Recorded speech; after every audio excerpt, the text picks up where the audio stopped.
Ian Williams is an author and award-winning journalist, a long-time foreign correspondent in Russia, China, and the Far East, where he worked for Channel 4 News and NBC.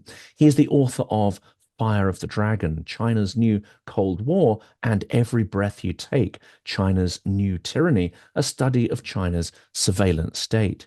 He is currently a PhD candidate at the War Studies Department, King's College London, where he researches the converging offensive cyber strategies of China and Russia. Welcome to Silicon Curtain. Please make sure you are subscribed to the channel. There has been some algorithmic oddness recently, and I would hate for you to miss out on some of the great speakers and content that we publish daily. Thank you also to everybody who is a patron of the channel or who has bought me a coffee. It is incredibly important and helpful to keep the channel going, to keep this work going. Thank you also to everybody who has contributed to our documentary project. We aim to send a film crew attached to an aid convoy into Ukraine to create an award-winning film to go into film festivals, which will hopefully counter the propagandistic efforts of Russians at war and other such films that seek to manipulate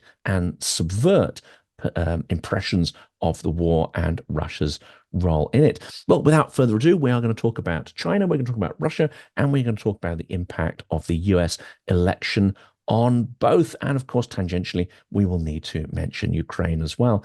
Ian, welcome to the channel. Good to be here.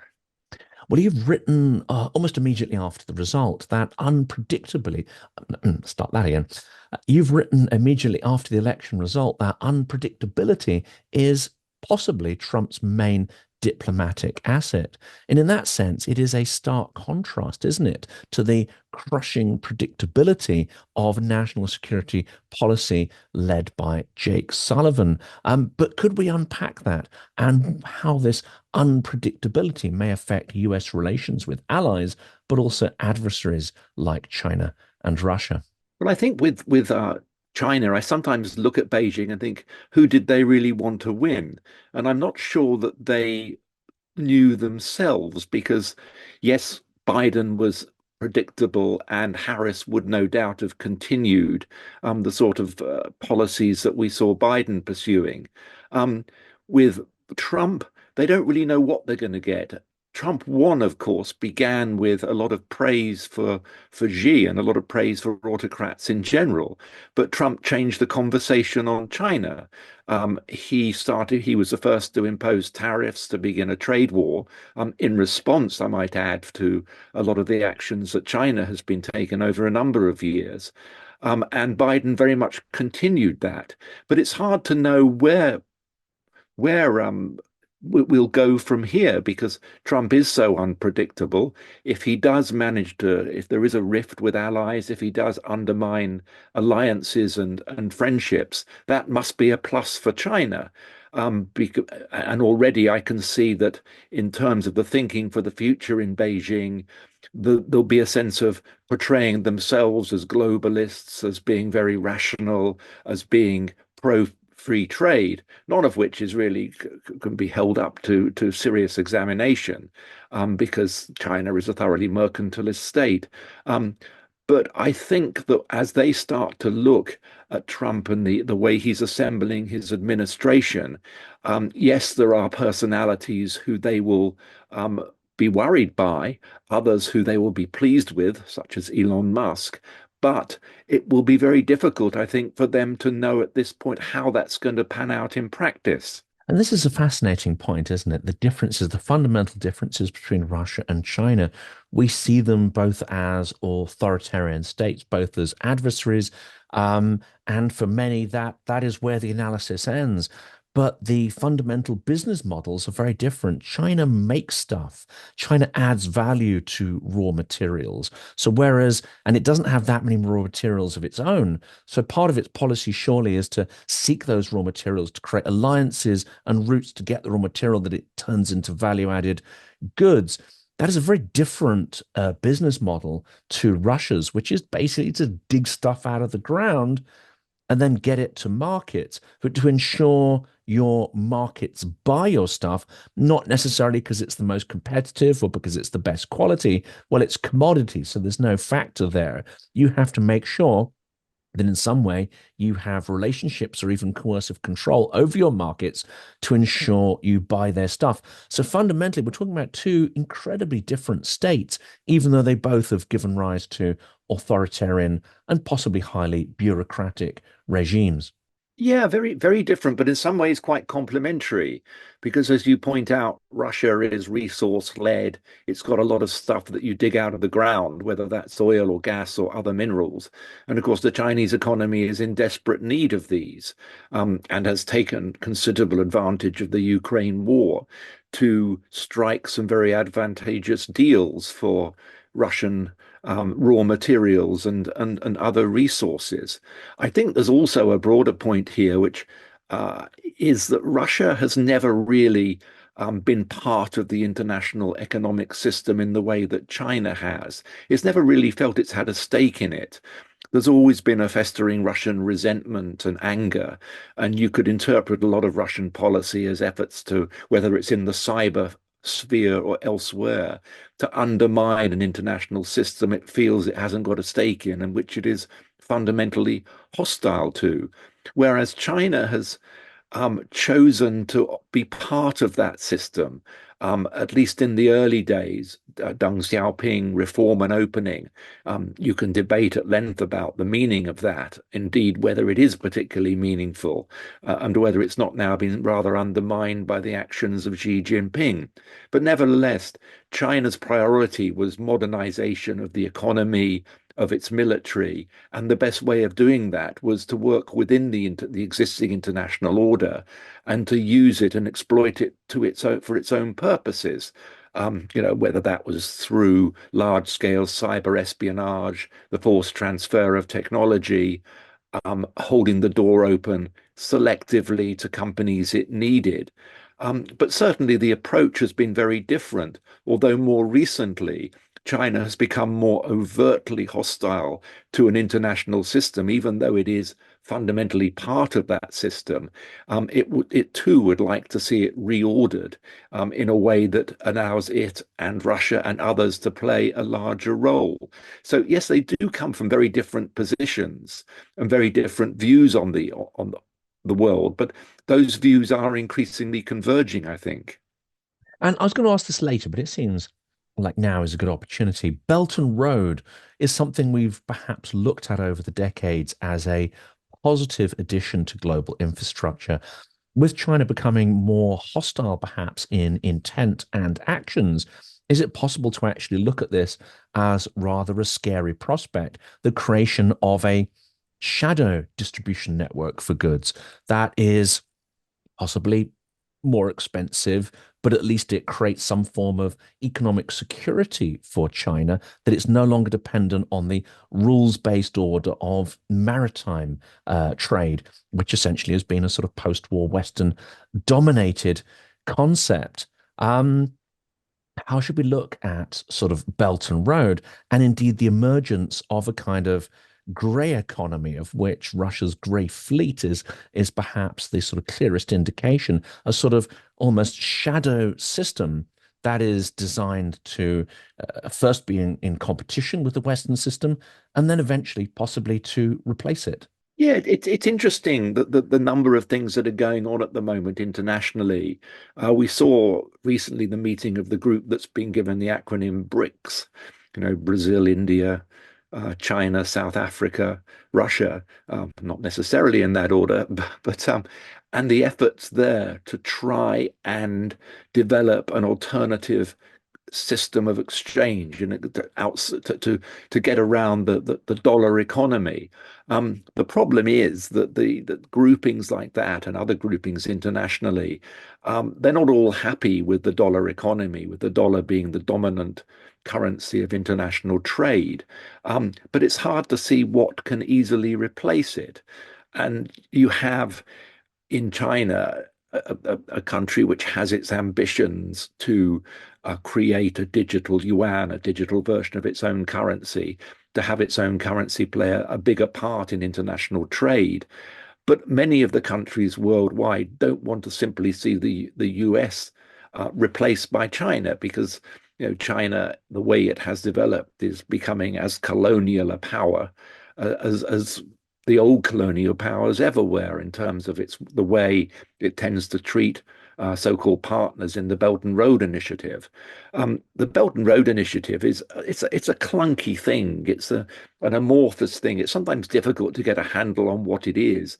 It's involves spending a lot of money. $1 trillion over a decade is the usual figure that's bandied around.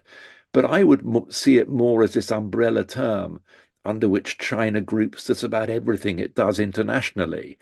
And the principal purpose is not benevolence. It's in order to extend China's influence globally.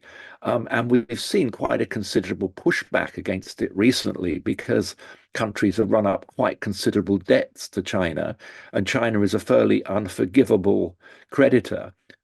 It's been very reluctant to reschedule debt, to forgive debts, preferring to either reschedule or confiscate assets. It's a tough bargainer. There's a lack of transparency. It frequently involves Chinese companies, Chinese labor, and a good deal of corruption. And we've seen more recently something of a pushback and a big reduction in the sort of monies and loans which are being given out under the BRI, which is now becoming more focused and is being replaced very much with what the Chinese call a digital Silk Road, which also holds its own risks. There's also a bigger picture here because as the Chinese economy has floundered and faced more challenges, so it has undermined China's ability to push itself in some parts of the world. Because when the Chinese economy was growing great guns, when it was like an express train, everybody wanted part of it. Everybody wanted to jump on board it. Now it looks like it's shunting into the sidings, may even hit the buffers, and it's a much more difficult sell. It's China's power to seduce has really been based over the years on its economy and people wanting a part of the action. But when the economy starts to slow down, there's not a lot of love internationally for China per se. A lot of countries, especially middle income countries, are as transactional as the Chinese Communist Party. They're quite happy to play off different countries against each other to make the most of this international competition we now see. And it's this is a problem for China and a problem for the BRI. So we're entering an era internationally which parallels really the difficulties which China is having at home, and where it's facing, it's overextended, it's to some extent unloved, and it is facing more difficulties in terms of bad debts, in terms of the influence it's been trying to extend through the BRI. Let's get on to US politics. Of course, there's been a seismic change which is rolling out at the moment. Trump hasn't yet really transitioned into office, and that transition point where he fully takes over the reins is some months off. But even at this early stage, are we seeing the emergence of a Trump-China policy? And how would that contrast not just with Biden's policy, but also perhaps with that of many European allies?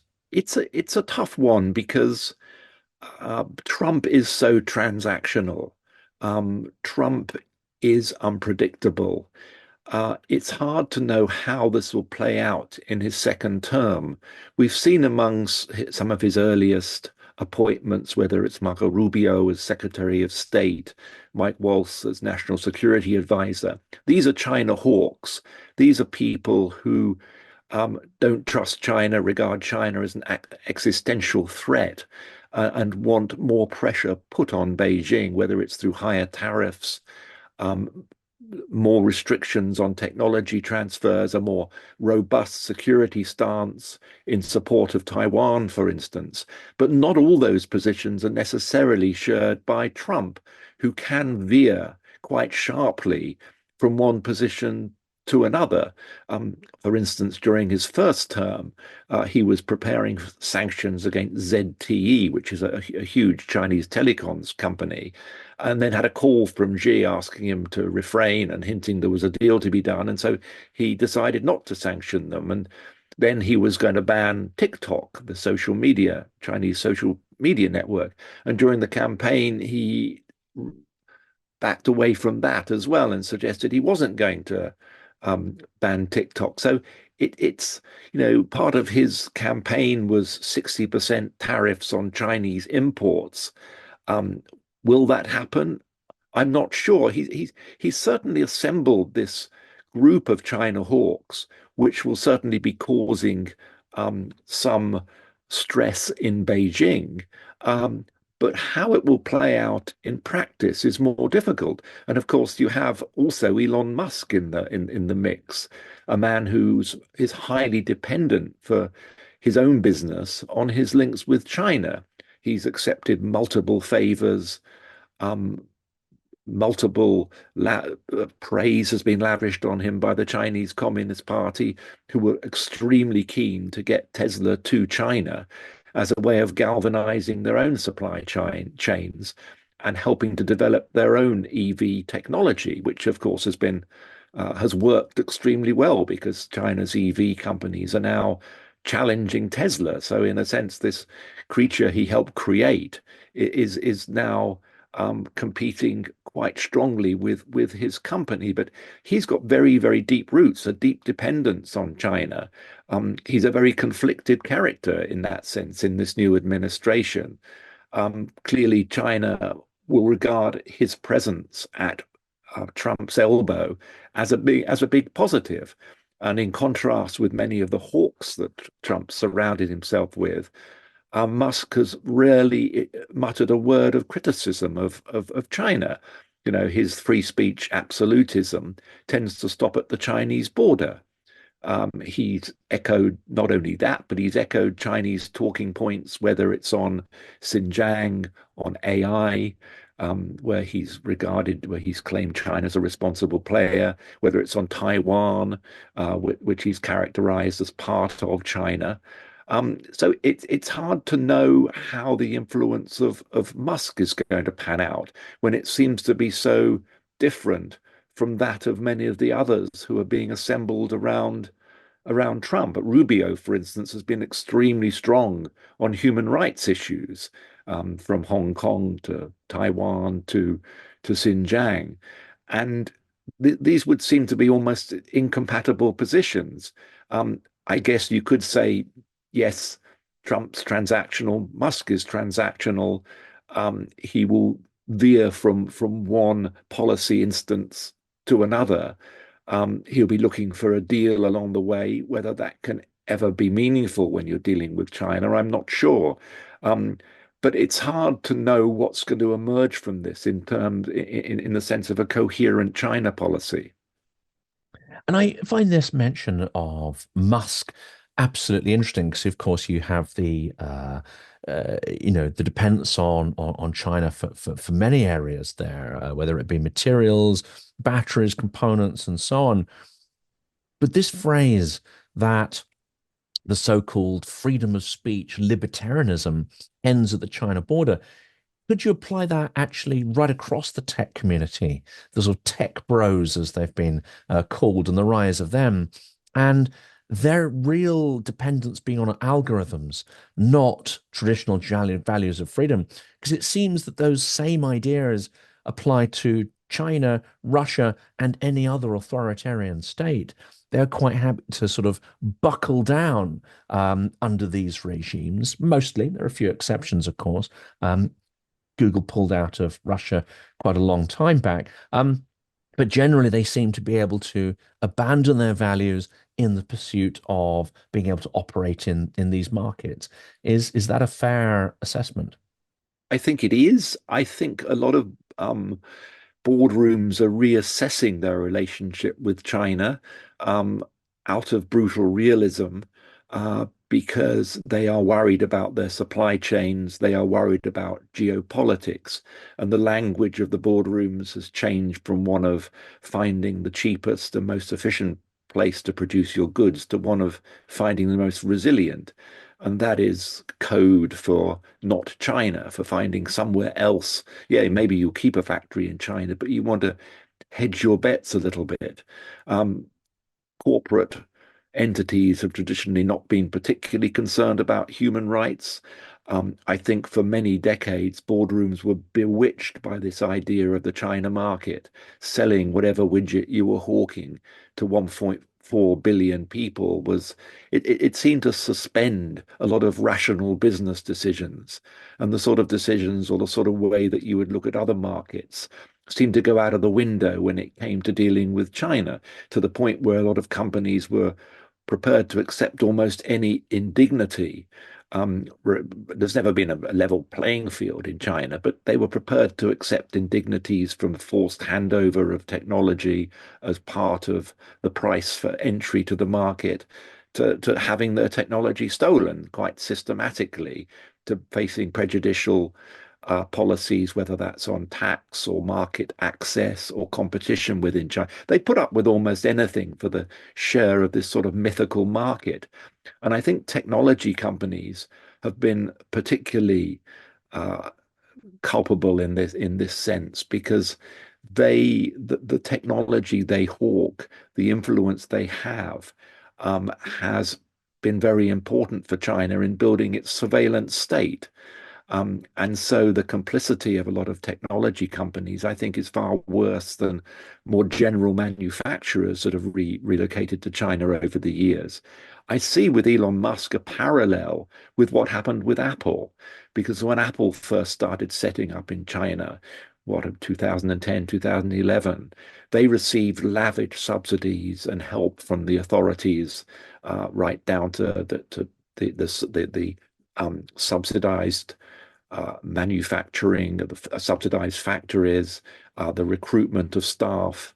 And Apple was a very important uh, client for the Communist Party to have, and it also enabled them to build their own high-tech supply chains, to learn a lot about high-tech supply chains, about technology, and to the point where, as we will probably see soon with Musk, China's technical ability in telecoms, in mobile phones, is pretty much as good as Apple's at the moment. If you look at some of the more recent devices that have come out of Huawei or ZTE, and of course Tim Cook has consistently justified his role in China, his censorship of within China, his making data, relocating data to China, um, in terms of having to obey local laws. And he has said that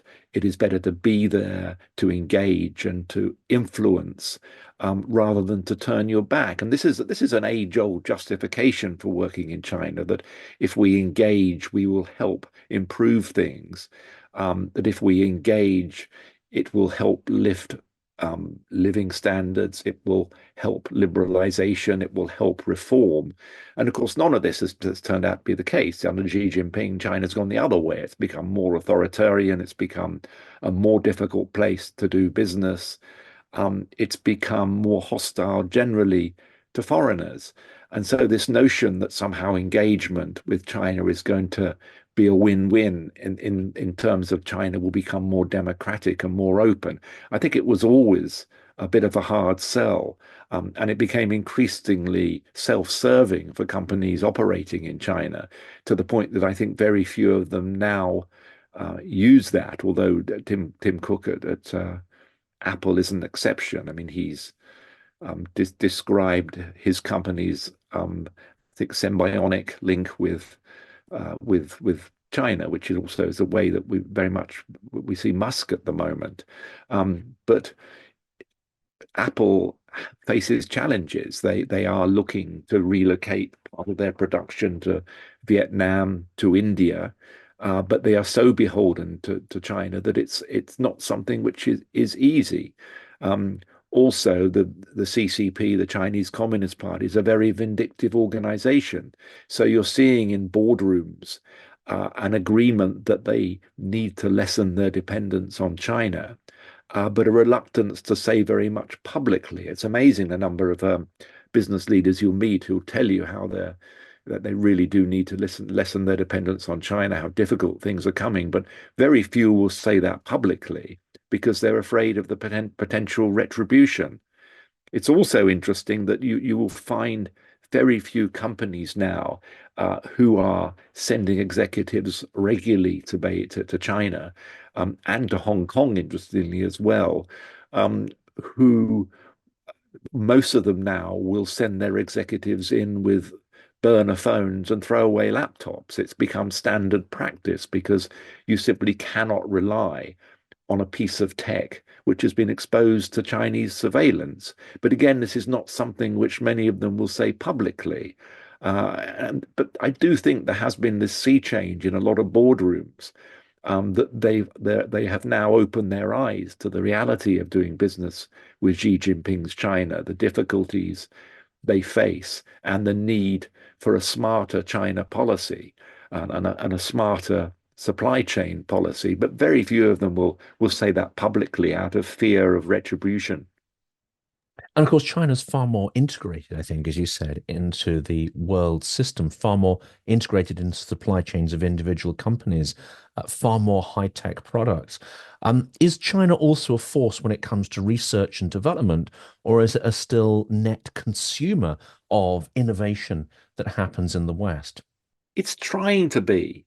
I mean, from the early days of Xi Jinping and reform and opening, one of the fundamental policies was the acquisition of foreign know-how by all available means. In the early days, that meant a lot of piracy, a lot of counterfeit goods.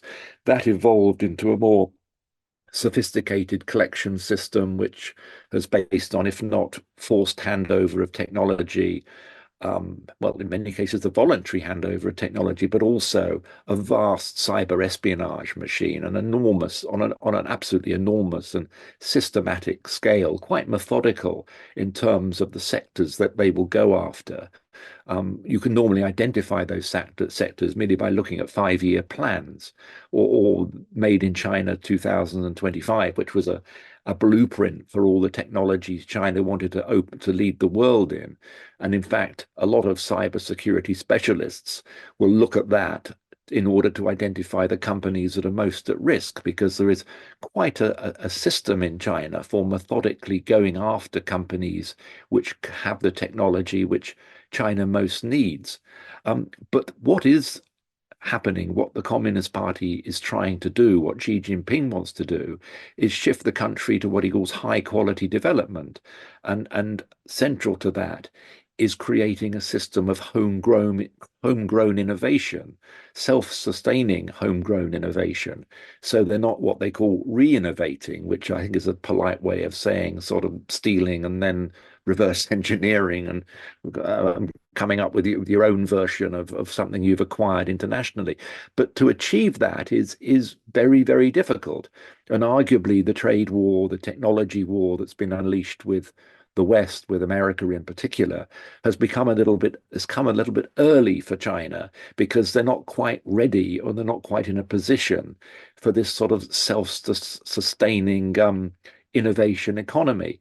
And one of the in my new book, which looks more at sort of the economy of China, under the title "Vampire State." Um, there's a chapter in that where I look at football and I look at Xi Jinping's effort to build a footballing superpower because 9 years ago, 2015, he proclaimed that he wanted China to become a superpower at football. It was one of the great soft sports, soft power symbols, which China had never really achieved very much at. And at that time, China was 81st in the world. As of last year, as of earlier this year, they were 87th and managed to lose to Japan 7-0 in a World Cup qualifier, which is extremely humiliating for anybody, but for China to lose to Japan. And this follows a decade when they have thrown billions of dollars at football, um, and set a series of goals. It was a plan that was akin to, steel production or pork production, with targets set, large amounts of money thrown at it. But all they achieved was world-class corruption, to the extent that most of the top leadership of the China Football Association have now been arrested, as well as huge numbers of footballers themselves. And the difficulty and the lesson, I think, from this, which is why football is such an interesting metaphor, is a creative sport like that, which is very much bottom up in terms of, you look globally.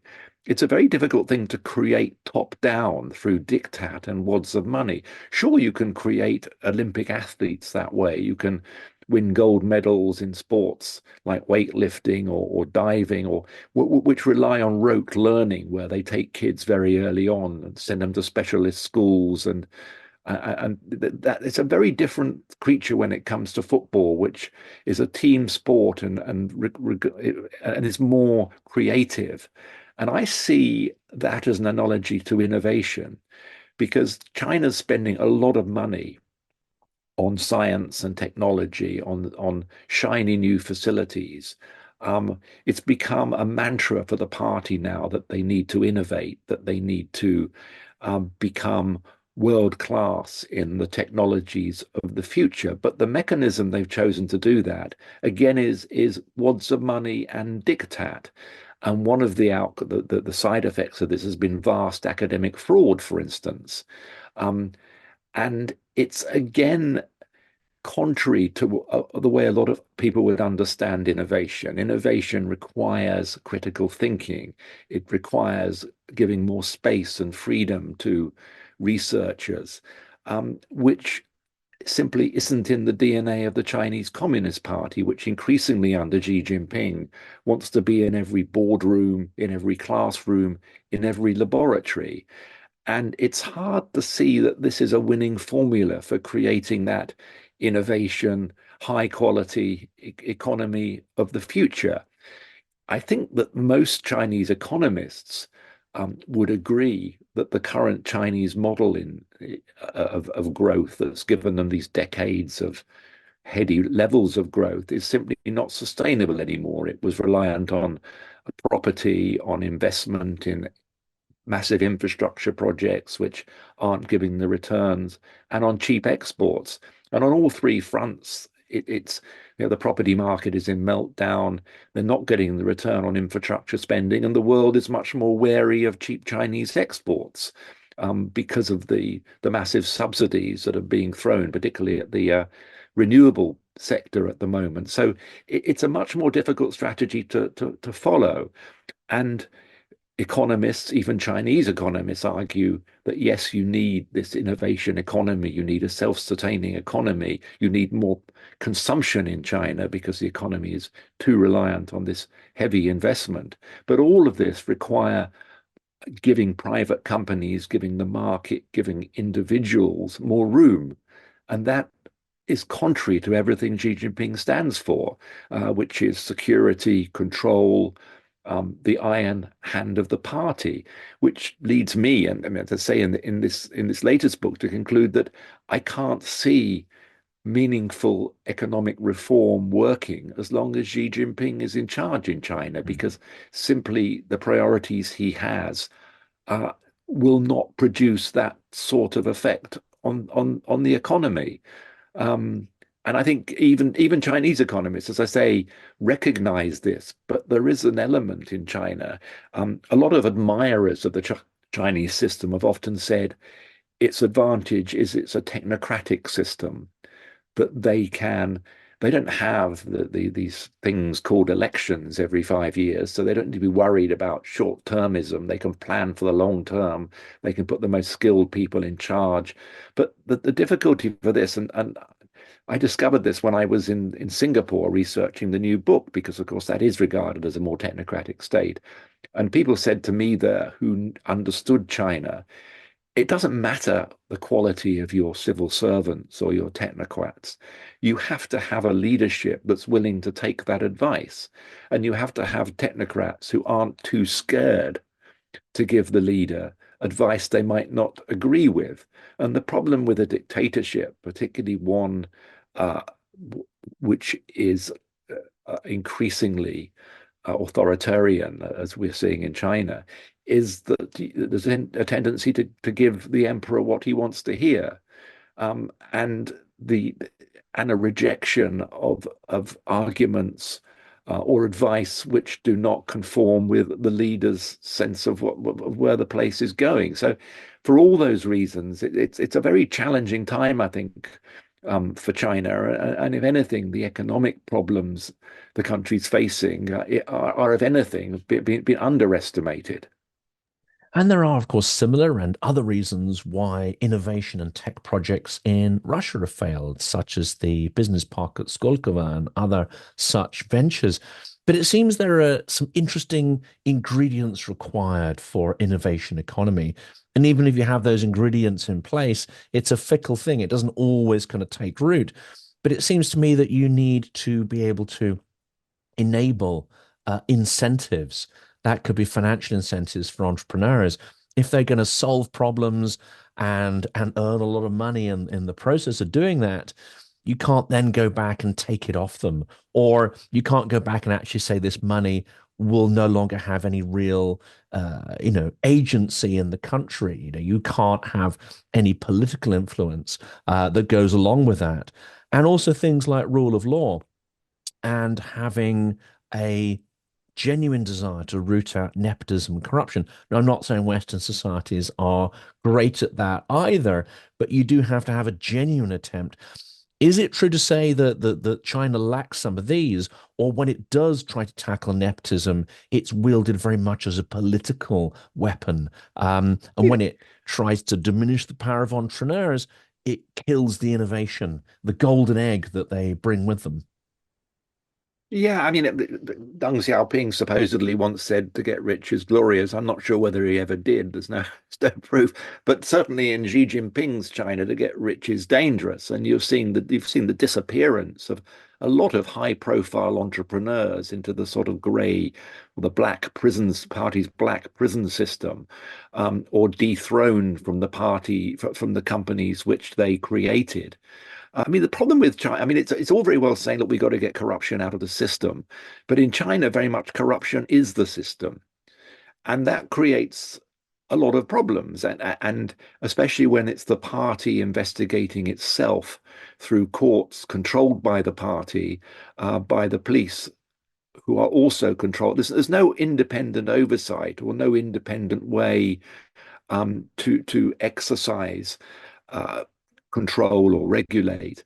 And so you have a system where the corruption campaigns are highly politicized, where there's little distinction between people being detained for supposedly financial crimes and for lack of loyalty to the party. The two are deeply intertwined. And if you look at the documentation which is released by the Central Discipline Commission of the party, increasingly the number of people detained, the most people who are being detained are for lack of loyalty to the party, which is becoming more dominant than in fact financial crimes. And when I'm very skeptical now when you see anti-corruption campaigns or anti-corruption figures, because usually it is a fig leaf for a purge of opponents of Xi Jinping, and it becomes almost a game of musical chairs.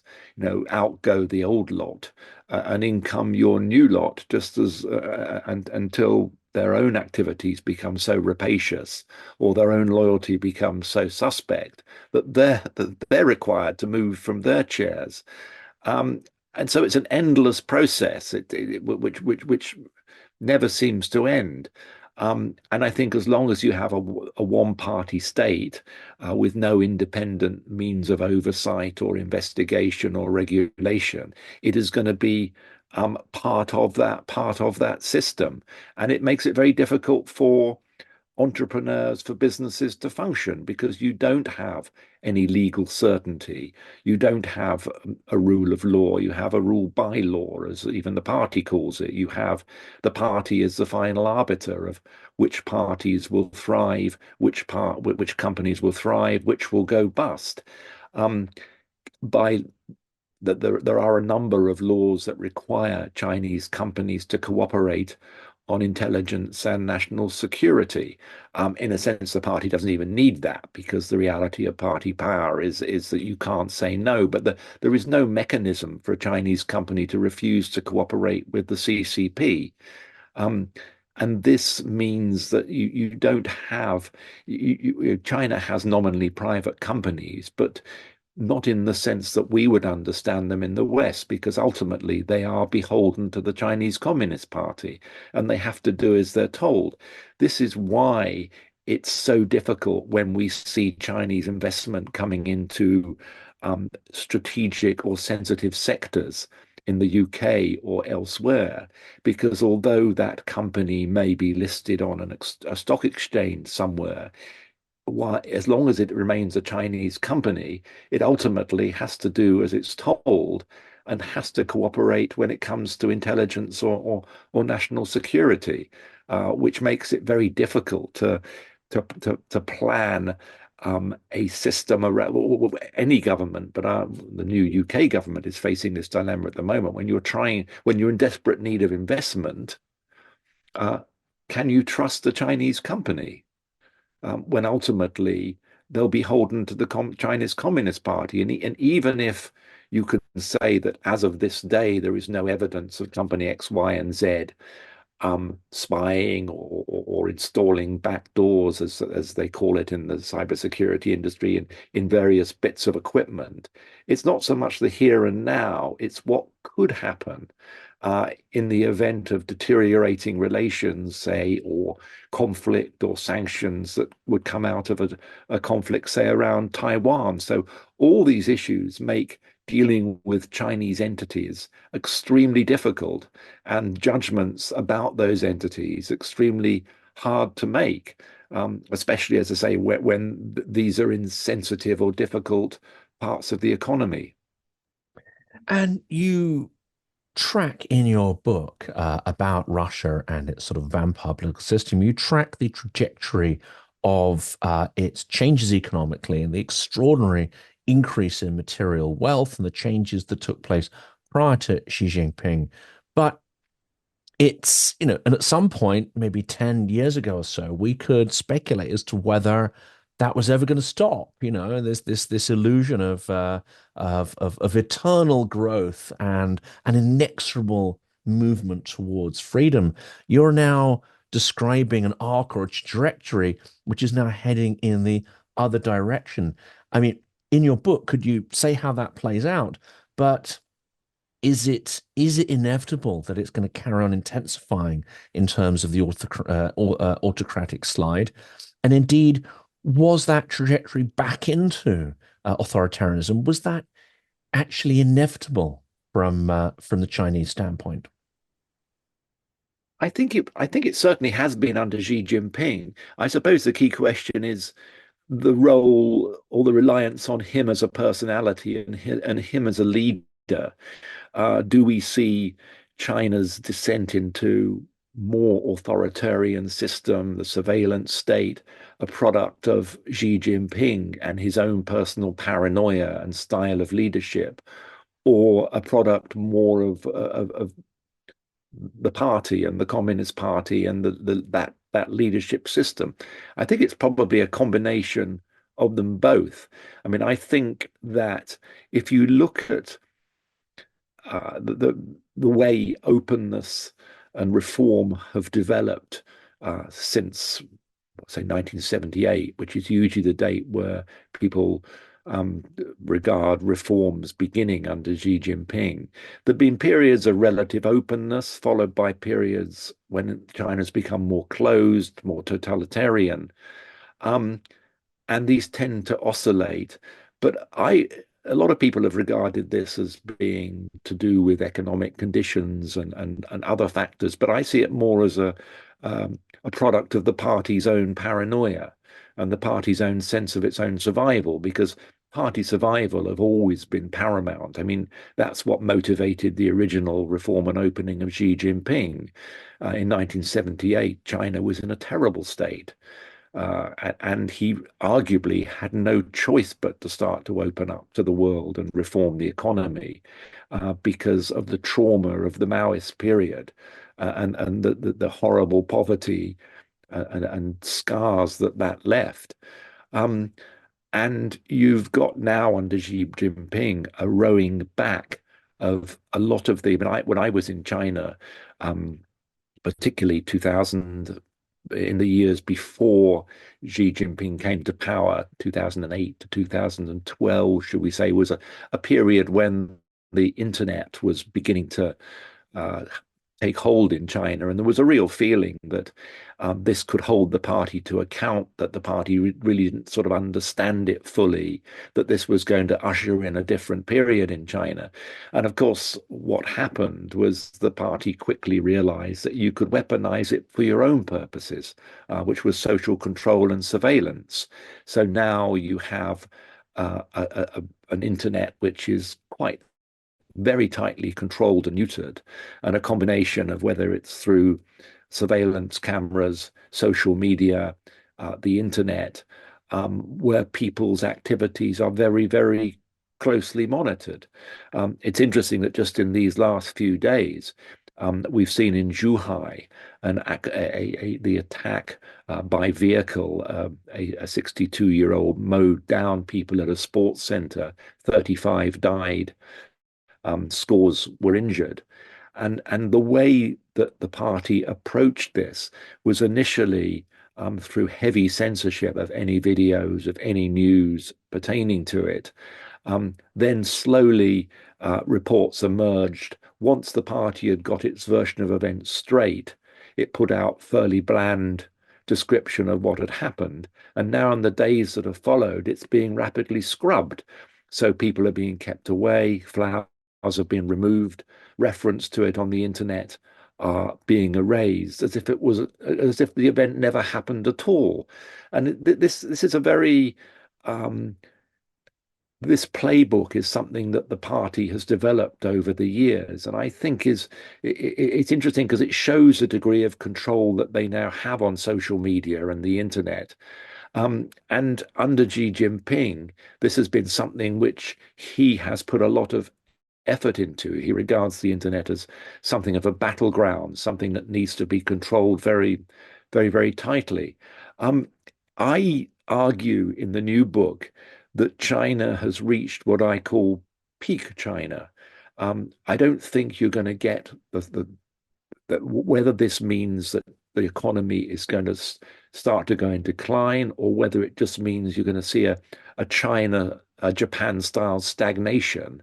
I think it's harder to argue, but certainly peak China um, raises all sorts of problems for the party, because when you have a communist party whose legitimacy doesn't ride on elections, doesn't derive from elections, but derives from its ability to deliver, it would argue that it has delivered heady rates of economic growth and stability. But when that growth starts to diminish and disappear, and when there are stresses and strains because China has no meaningful social safety net, it means that the very legitimacy that the party uh, rests itself on becomes questionable. And this pact almost that China's had with its people, that look, we're gonna bring prosperity and economic opportunity and growth, but just steer clear of politics. It to begins to come under tremendous strain. So I know I think it's hard to know what goes on within the court of Xi Jinping. A French diplomat once said to me, "Anybody who claims to understand the Chinese Communist Party is misinformed." And it's not an entirely uh, fallacious thing to say, because I think trying to get a hold on what is going on in Zhongnanhai is very difficult. But I think that there are stresses and strains. You've seen it in the last year with the disappearance of the foreign minister, the disappearance of the defense minister, the disappearance of several top generals of the rocket force, which is the nuclear force in China. It's elite, most elite part of the military. Don't suggest to me something where everything is fine and hunky-dory. It's hard to know whether those strains, where they will lead to and what may emerge.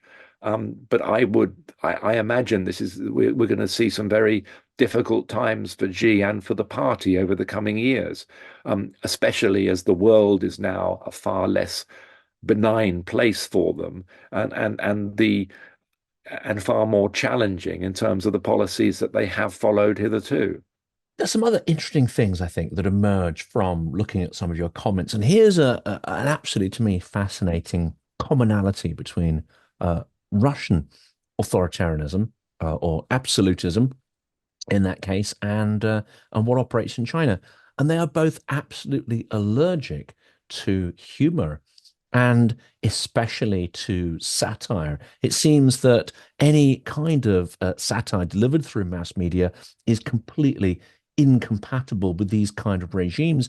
And yet it's extraordinary to me that the West, where it seeks to defend itself, has not actually made more use of humor and satire to try to undermine, let's say, a regime like Putin's, or indeed push back against Xi's regime.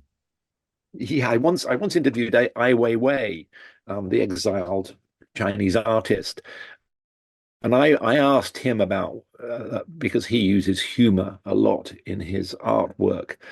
And I asked him this very question and the power of ridicule, the power of satire. And he looked at me thoughtfully and he said, he said, I think that the Chinese Communist Party is one of the funniest organizations in the world, but it doesn't have a sense of humor. And it took me back to a conversation I had once with a stand-up comic in Beijing. Now that might seem like a contradiction in terms. It was by Hu Hai Lake in Beijing, and we were in an old hutong bar. And he'd spent something like 8 or 10 years in New York and got involved in the stand-up comedy scene. And he'd come back to Beijing and started to see if he could replicate it there. And I'd read a piece about him in which he said that he was frustrated because it was difficult and he couldn't get people to laugh, and I said to him, well, why is that? Do you think it's simply because it doesn't translate, that it's too political, that people are more cautious? And he looked at me and he said, no, no. He said, I just think that the Chinese Communist Party is beyond ridicule, which or beyond parody, I should say. And to be fair, Beijing has developed a more thriving stand-up comedy scene now. But they have to be very careful because there's no spontaneity because the scripts are supposed to be approved before they can go and do the show, which somewhat takes away the point of it. But no, it is true that humor is very powerful, and when you have whether it's Putin or whether it's Xi, they're very prickly, very sensitive. You'll recall that as Chinese netizens, as we used to call the internet users in China, have looked at new and different ways of getting around censorship and getting around the controls, humor has been quite widely used. For instance, they began using images of Winnie the Pooh for Xi Jinping because the portly bear, his physique was not dissimilar to that of Xi, and so the party responded by banning Winnie the Pooh and any reference to him or any words associated with him from the internet. And of course, as the Great Firewall, as the censorship system is called, has grown in sophistication, they now have ways of censoring pictures and detecting pictures as well as words and adding them to lists of things that are blocked. Recently, the authorities said they were going to clamp down on the use of memes and the use of other um, wordplay on the Chinese internet, because that is another way in which people have got round some of the controls. But underlining a lot of this is humor and satire and ways to poke fun at the party and at some of the more sort of ridiculous things that they say and do. Um, but no, humor is a very powerful weapon, and whether it's Xi or whether it's Putin, they're very sensitive to having fun poked at them, which means that really it should be encouraged. I mean, it also reminds me of a trip I made while researching the second book, Fire of the Dragon. I went to Taiwan and I met the digital affairs minister there, Audrey Tang, and she was telling me about a campaign they had, which they called humor over rumor. And what they were doing is every time a wild tweet or a wild post came from China, and they knew that it was wrong, or that they would aim to put out a response within 20 minutes, but they would do it in a way that was funny. And she employed a group of comedians to help her with this. And they would respond quickly, and in a sense to try and make the response um, more viral than the original tweet, because they recognize that Taiwan's a democracy. They couldn't simply ban this stuff because then they'd be emulating China. So they had to find a more clever way of trying to do it. I mean, one example more recently was I think it was one of the Chinese state media companies put out this post saying that there were X thousand restaurants in Taiwan that had names of different Chinese regions in them, whether they were Shanghai rest cuisine, Hunan cuisine, and this showed definitely that Taiwan was part of China. So Taiwan, they then put out a quote in response of this, which was simply a picture of the McDonald's arches, of course, and of which there are many in Taiwan, and that went viral as well, because it seemed to be just such a clever response to the absurdity of what was put out before. So I think that Taiwan, which is very much a trendsetter in responding to cyber attacks and misinformation, recognizes the power of humor in some of these circumstances, and it is a very good way of countering autocrats. Well, we've just got two sort of questions to squeeze in before we finish. The last one will end up with Ukraine and how what China is seeing in Ukraine may either encourage it with its ambitions to take over Taiwan, or it may do the opposite. Well, we'll finish on that one. But before we get to it, another topic, which of course has an interesting intersection between the new administration in the US and China and Taiwan, is the rise of AI. And of course, the microchips, the components that are required as part of that revolution. And there is a race going on, isn't there, for global domination of what will become the sort of AI, the super resource of the coming century.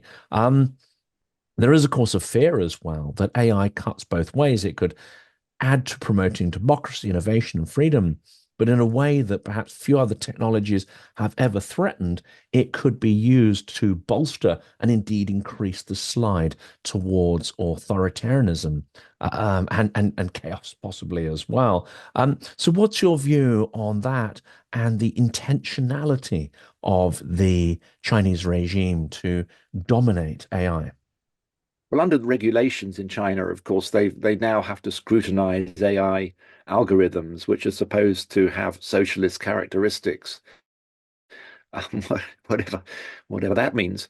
And there's a whole pile of regulations to try and exercise tight control over those algorithms. And this is a national security, this is a security state now, China. So it's not surprising that one of the priorities of AI will be to bolster the security state, which means it will be used, whether it's for misinformation, cyber, or other nefarious purposes.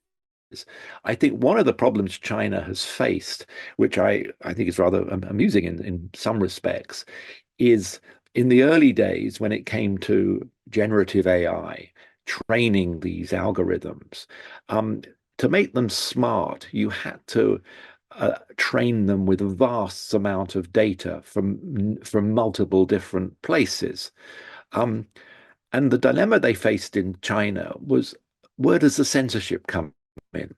Because if you train these algorithms on censored data, then by definition, they ain't going to be very smart and they won't be as economically useful as algorithms which have been trained on worldwide data and sort of multiple from multiple sources, which will be smarter and of more use. But a smarter algorithm is potentially a more subversive algorithm. So this was something they wrestled with in the early days. How do you develop an AI, a regenerative AI, which on the one hand is economically useful and has been trained on data outside the Chinese firewall, but at the same time prevent it going off in all sorts of different and from the Communist Party's point of view, rather worrying directions. And they still, I don't think, have fully resolved this. And I think this is why, at the moment, Chinese AI is somewhat behind that in the West, and certainly well behind that in the United States, when you're trying to wrestle with these dual prerogatives of making an economically useful algorithm, but one that ain't going to start criticizing the Communist Party. And of course, we saw with some of the early chatbots that were produced in China, this is going back 6 or 7 years, which were put out there. And then Chinese netizens mischievously taught them to insult the Chinese Communist Party when asked questions about it. So they're used to these things happening. But certainly the race for AI is going to be one of the key elements of the future, and one of the aspects of the US control on technology sales to China has been to try and prevent Beijing getting their hands on the most advanced chips, the fastest chips, which are used to train the algorithms, because they need to be incredibly powerful. They are very, very complex and they're difficult to make. And China's homegrown chips are still maybe a decade behind those of the West and those of Taiwan, of course, which is a massive chip producer. So no, the AI battle, I think, is a fascinating one, and a lot of the difficulties that China faces there are of its are of its own blame, really, because of trying to reconcile almost the irreconcilable. And of course, one of the features of AI algorithms, if they're true AI, is that it's very difficult, if not impossible, to actually reconstruct how they came to certain conclusions. You cannot unpick the algorithm. By definition, if you're meddling in it, is no Hmm. longer AI. It's no longer that sort of Yeah, generative system. that's right. And the question which is foremost, of course, in the minds of the Communist Party is, where does the censorship come in? Yes. It has to come in somewhere, because that's what they do. You don't want people thinking for themselves, and you don't want an algorithm that will think for itself, because that runs contrary to everything the party stands for. You don't want an algorithm with a mind of its own, because anything with a mind of its own is by definition subversive and dangerous to party rule. That's absolutely fascinating. Well, let's end on I don't know if this question is even answerable at this point, but China is clearly looking at Russia's failures in the Ukraine war, and to an extent, the absurdity of it. They may see certain benefits there in terms of exhausting and eroding and testing the Western will to resist these kind of imperialist adventures. However, is it likely that observing what's going on makes it more likely that they may seek to occupy Taiwan militarily, or does it make it less likely? I wrestled with this question, and it was one that I asked a lot of people in Taiwan when I was writing Fire of the Dragon. And their initial response was it would cause China reason to pause. because there's a lot of similarity between the PLA and the Russian armed forces in the way that they are organized. They saw the huge flaws and um, uh, in the initial invasion of Ukraine. And a lot of Taiwanese said to me, they looked at the road down from Russia to Kiev, which of course was where the Russians were defeated, where they were turned back, and said that's equivalent to the Taiwan Strait, because an invasion of Taiwan would be extremely difficult. There are numerous reasons, from the weather to the geography to the sheer numbers that would be required to mount a conventional invasion. But the counter to that is that, China's already mounting a grey war with Ukraine. It's they have, by multiple means, whether it's military intimidation, cyber attacks, misinformation, all of these activities are being carried out against Ukraine, rehearsals for a blockade, which may become a sort of partial or de facto blockade. I think that they will look at what the new government in the States does about Ukraine. There's a sense in Washington that, look, we want to get the Ukraine war sorted and finished, and then we can really concentrate on the China threat and the Pacific region. But the problem with that argument is that if the West is seen to be weak on Ukraine and is seen to lack cohesion and unity and to allow Putin to get his way, then the lesson that Xi could draw from that is that there is no backbone to defend Taiwan, and that it would therefore make more sense to try and take Taiwan sooner rather than later. Certainly, China's tried to draw lessons militarily, looking at what Russia did wrong, especially in the early days, tried to draw lessons about the resilience of the economy and the potential damage that sanctions could do. There's a lot of people in Beijing that have been looking very closely at this. I think Xi will also be aware that he has made such a big issue of Taiwan's reunification, as he would call it. I don't accept the term because Taiwan's never been ruled by the Chinese Communist Party and has a rich culture and history of its own, that would regard China's occupations over the years as being one of many colonial occupations of Taiwan. But because it's so central to his scheme of his China dream, his dream of reconstituting China greatness, then to try and take Taiwan and fail could well be the end of him and even the end of the Chinese Communist Party. So that's something else which will figure there. But there is, I think, one of the reasons, I mean, there are lots of reasons to be skeptical about the China-Russia relationship. But they do share a similar vision of the world, of restoring imperial greatness. There's Putin's Ruski Mir, the Russian world, and wanting to re-establish that. There's Xi's China dream, looking to the rejuvenation of the Chinese nation. And, many nationalists in China would regard that as being the re-establishment of the old Qing dynasty borders. Now, those borders include what is now a good chunk of Russia, north of the Amur River and in the Far East, including modern-day Vladivostok.